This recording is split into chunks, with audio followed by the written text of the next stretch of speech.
232 प्रवाशांना घेऊन आज आणखी एक विशेष विमान मुंबईत पोहोचणार। आतापर्यंत 500 पर्यटक राज्यात दाखल। भ्याड हल्ल्याच्या निषेधार्थ अमरावती नांदेडमध्ये बंदची हाक। विश्व हिंदू परिषद बजरंग दलाच्या वतीनं अमरावतीत आंदोलन।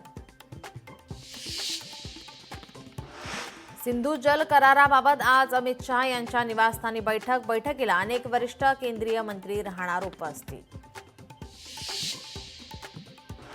पहलगाममध्ये सुरक्षेत चूक झाली, सर्वपक्षीय बैठकीत केंद्र सरकारची कबुली।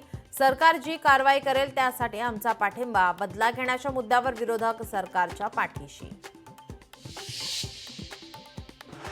आता धर्म आणि अधर्माची लढाई सुरू। रावणाला सुधारण्याची संधी देऊनही परिणाम न झाल्याने प्रभू रामाकडून त्याचा वध।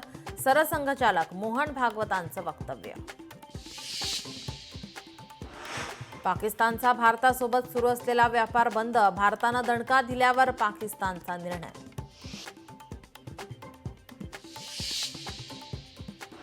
आगामी अबीर गुलाल सिनेमावर भारतात बंदी घातल्याची सूत्रांची माहिती। भ्याड हल्ल्यानंतर पाकिस्तानी अभिनेता फवाद खानचा चित्रपट वादाच्या भोवऱ्यात। आज रात्रीपासून एल्फिस्टन पूल बंद होणार। पुढील 20 महिने पूल बंद राहणार। MMRDA नवा पूल बांधणार।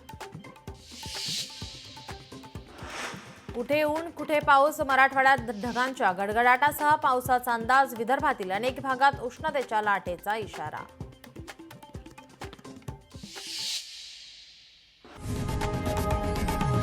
लोकशाही मराठी ऐका, पहा, जागरूक रहा।